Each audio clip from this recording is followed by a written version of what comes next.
Okay, hello. I am excited to do this because today we're going to be doing the last video in our goal setting series. And today we're actually going to go into the meat of the matter, which is to set our goals for 2023. So I actually prepared a presentation. Look at that. I prepared a presentation just for us to have more of a visual, aid when talking about goal setting for 2023.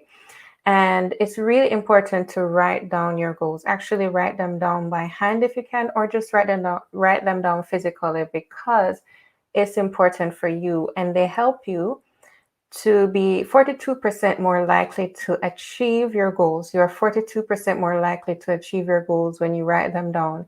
And this was a study done by a psychology professor called Gail Matthews. And they did this on several participants, and they found that most of the participants that wrote down their goals were most likely to achieve it. So it's psychologically proven that when you write down your goals, you're more likely to achieve them. And we just want to set ourselves up for success in the new year to come, right?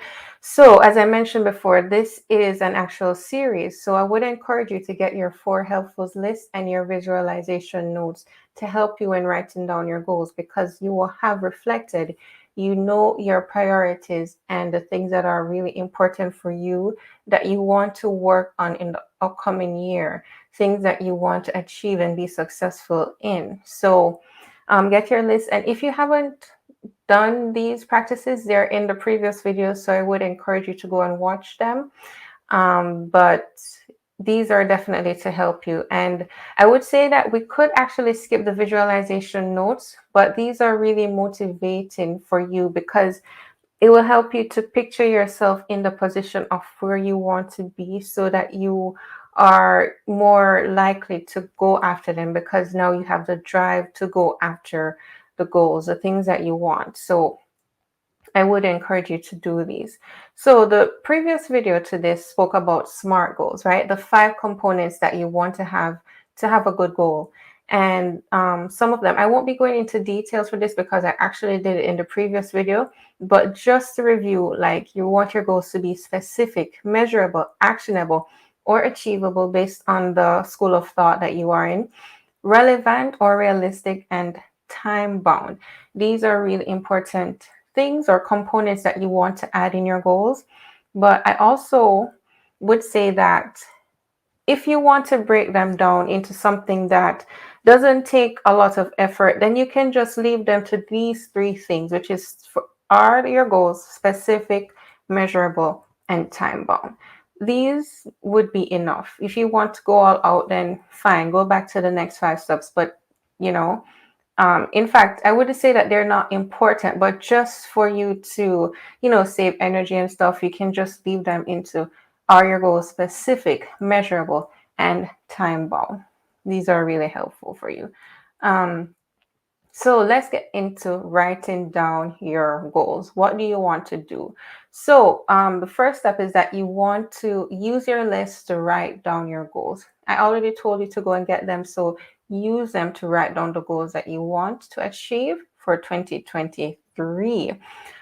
So write them down in your journal or your planner, different places for you that you have in order to just see them in front of you. And the next step that you want to go into is to break down your goals. Break them down into smaller steps to take actions on.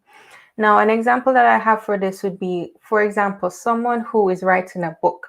Usually, authors, what they do in order to achieve their goals would be if they have, say, for instance, a plan to write a 60,000 worded book, which is like the usual measurement for a novel, then they break down those words into different what they want to achieve per month, then per week, and even per day if they want to go into the daily tasks that they want to do.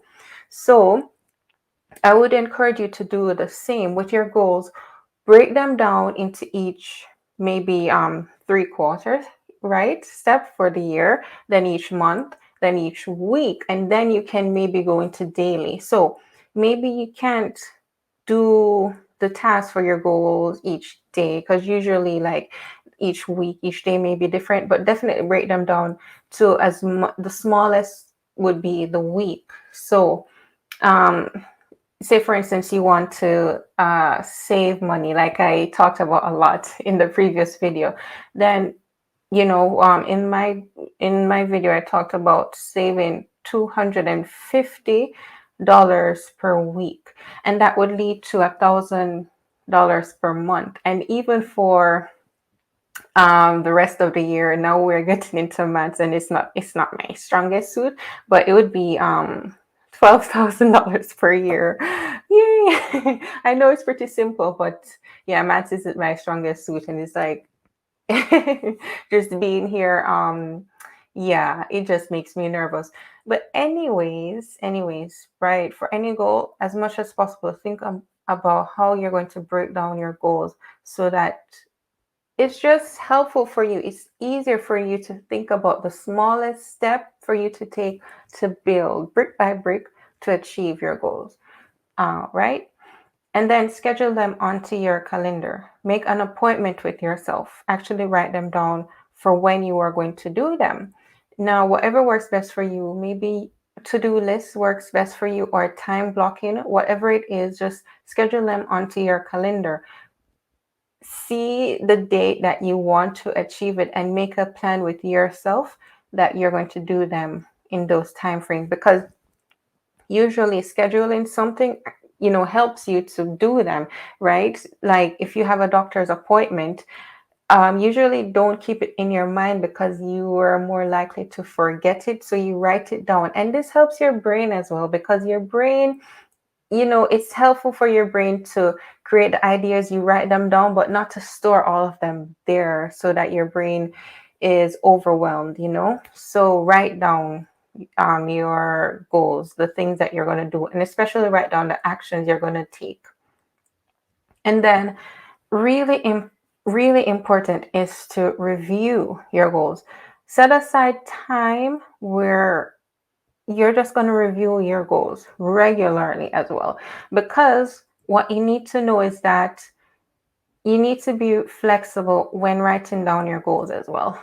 But because it's important to know that when you're writing down your goals, you can't predict what's going to happen in the future. Life is unpredictable, and we're not sure what's going to happen a month or several months from now. So maybe what's relevant in your life now may be different for what's relevant later on. So I would encourage you to definitely um, take some time aside, or put aside some time for you to review the goals that you've written down.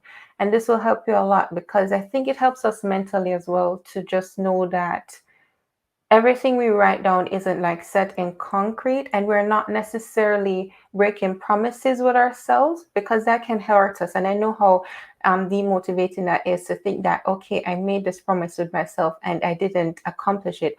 But are we thinking about what is good for us then versus what's good for us now? Maybe a new opportunity arises. Maybe there are things that you need to change or shift.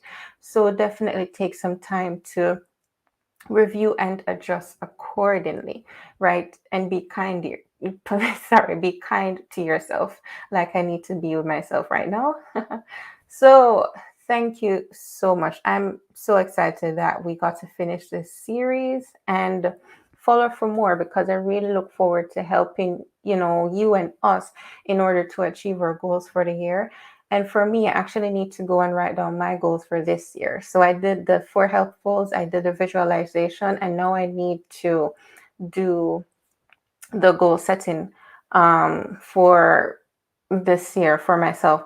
So if you would like to see, or if you'd like to do a live stream with me where we're writing down our goals together, let me know, because I need to do that soon. It's 2 days until the New Year's, which is exciting. So thank you so much for watching. I look forward to seeing you soon. Have a great day.